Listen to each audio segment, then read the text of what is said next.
আসসালামু আলাইকুম। ঘরে তৈরি করা প্রতিটা খাবারই কিন্তু স্বাস্থ্যকর।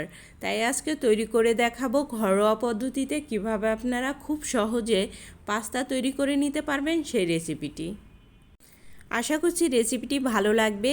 রেসিপিটি ভালো লাগলে অবশ্যই লাইক কমেন্ট করবেন। সেই সাথে আমাকে সাপোর্ট করার জন্য আমার চ্যানেলটি অবশ্যই সাবস্ক্রাইব করবেন। রেসিপিটি তৈরি করার জন্য এখানে আমি 1 কাপ ময়দা নিয়ে নিয়েছি।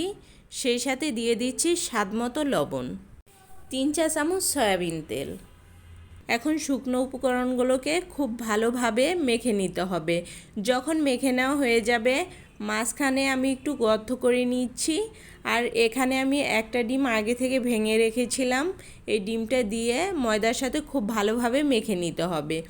মেখে নেওয়া হয়ে গেলে এখানে আমি হালকা কুসুম গরম পানি নিয়েছি। এখান থেকে একটু একটু করে পানি দিয়ে আমি একটা টাইট ডো তৈরি করে নিব। ডোটা কিন্তু এরকম হতে হবে। এই পর্যায়ে এই ডোটাকে 10 মিনিটের জন্য রেস্টে রেখে দিতে হবে।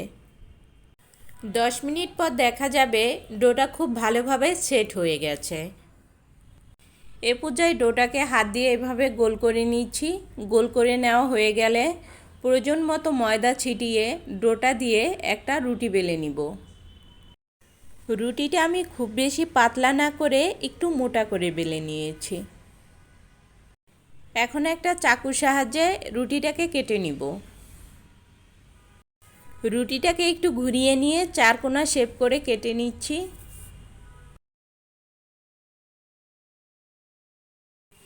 এভাবে রুটিটাকে আমি ছোট টুকরো করে কেটে নিয়েছি। আপনারা যদি চান রুটিটাকে এর থেকে আর একটু পাতলা করে বেলে নেবেন, তাও কিন্তু বেলে নিতে পারবেন। এখানে আমি একটা কাঁটা চামচ নিয়েছি, আর এই কাঁটা চামচের সাহায্যেই কিন্তু আমি পাস্তাগুলো বানিয়ে নিব। একটা পাস্তা আমি বানিয়ে দেখাচ্ছি। এটা বানানো কিন্তু খুবই সহজ। আর এভাবেই কিন্তু একে একে সমস্ত পাস্তাগুলো বানিয়ে নিয়েছি। একটা প্যানে আগে থেকে পানি ফুটতে দিয়েছি। পানিটা যখন এভাবে ফুটে উঠেছে, এর মধ্যে দিয়ে দিয়েছি 1 চা চামচ লবণ। দিয়ে দিব আগে থেকে বানিয়ে রাখা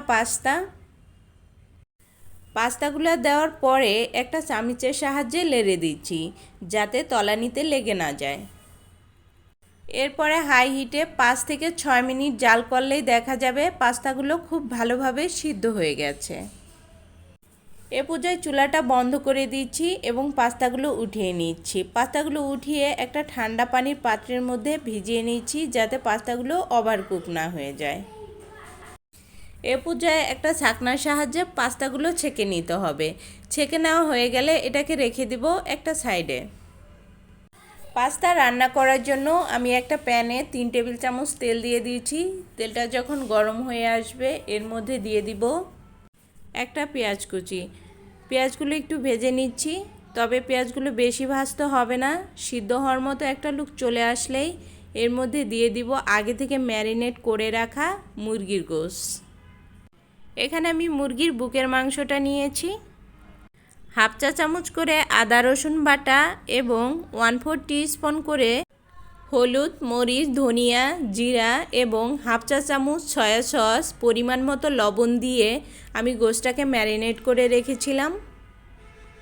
মুরগির মাংসটা পেঁয়াজের সাথে খুব ভালোভাবে ভেজে নিতে হবে। যখন সুন্দর একটা ঘ্রাণ বের হবে, এ পর্যায়ে দিয়ে দিচ্ছি ছোট সাইজের একটা টমেটো কুচি, একটা মরিচ কুচি। তবে আপনারা যেমন ঝাল পছন্দ করেন সে অনুযায়ী মরিচটা অ্যাড করে নেবেন।